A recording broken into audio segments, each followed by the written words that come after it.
Hello, welcome back to my channel. నేను మీ శారదా. నేను ఇవాళ మీకు గోంగూర చట్నీ వేసి చూపిస్తున్నా అండి.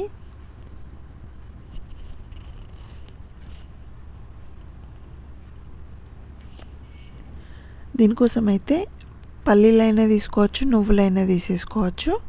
ఒక హాఫ్ కప్పు దాకా తీసుకున్నా అండి నేను పల్లీలు. ఆయిల్లోనైనా ఫ్రై చేసుకోవచ్చు, ఇట్లా నార్మల్గా ప్యాన్లోనైనా ఫ్రై చేసుకోవచ్చు. నేనైతే ఇవాళ నార్మల్గానే ఫ్రై చేస్తున్నా. ఫ్లేమ్ ఎక్కువ పెట్టకుండా మీడియంగా పెట్టేసుకొని ఫ్రై చేసుకోండి. ఇలా పల్లీలు మొత్తం వేగిన తర్వాత ఒక ప్లేట్లోకి తీసేసుకొని చల్లారనిచ్చుకోవాలి. తర్వాత అదే ప్యాన్లో కొంచెం ఆయిల్ కొంచెం ఎక్కువనే వేసుకుంటున్నా అండి నేను మళ్ళీ లాస్ట్లో ఇంకొకసారి పోపు వేసుకోవట్లేదు. పోపు వేసుకుందాం అనుకుంటే మీకు నచ్చితే మళ్ళీ ఒకసారి కూడా వేసుకోవచ్చు. ఆయిల్ వేడైన తర్వాత ఆవాలు, జీలకర్ర, కొంచెం మినపప్పు, శనగపప్పు వేసేసుకొని కొంచెం ఫ్రై చేసుకోవాలి.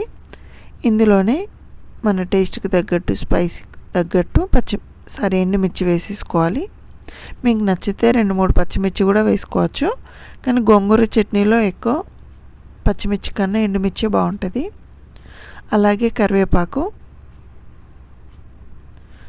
గోంగూర కడిగి వేసేసుకోవాలి, వాటర్ లేకుండా కొంచెం.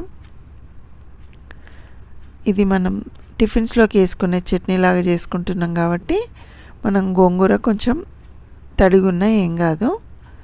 అదే మనం నిల్వ పచ్చడిలాగా పెట్టేసుకుంటే గోంగూర కంప్లీట్గా ఆకులు మొత్తం డ్రై అయిపోవాలి. ఆరిన తర్వాతనే తడి లేకుండా చూసుకొని చేసుకోవాలి. ఇలా ఒక 5 minutes అన్నా ఫ్రై చేసుకుంటే గోంగూర తొందరగానే మగ్గిపోతుంది. అందులోకి కొంచెం పసుపు వేసేసుకోవాలి. అండ్ కొంచెం కొత్తిమీర, వెల్లుల్లి రెబ్బలు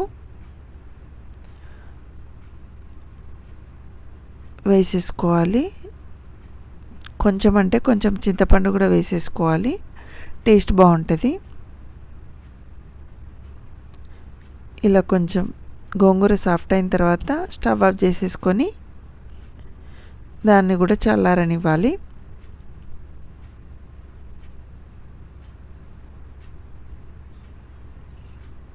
తర్వాత ముందుగా పల్లీలు నేను కొంచెం పొట్టు తీసేసుకున్నా అండి. తీసేసుకున్న తర్వాత ఒకసారి మిక్సీ పట్టేసుకోవాలి. ఇలా అయితే మనం అది మిక్సీ పట్టేసుకునేటప్పుడు ఈజీగా అయిపోతూ ఉంటుంది. పల్లీలు ఒక్కొక్కసారి కరెక్ట్ బ్లెండ్ కావన్నట్టు అన్నీ కలిపి వేసుకుంటే, నేను ఫస్ట్ అయితే చిన్న మిక్సీలో వేసుకున్నా అండి. అది టైట్గా అనిపించింది, నాకు తిరగదేమో అనిపించింది. మళ్ళీ పెద్ద మిక్సీ జార్లోకి వేసేసుకున్నా. ఇందులోనే టేస్ట్కి తగ్గట్టు సాల్ట్ కూడా వేసుకోండి. నాది అది క్లిప్ మిస్ అయిపోయింది. అంతే అండి. కొంచెం వాటర్ వేసుకొని మిక్సీ పట్టేసుకోవాలి.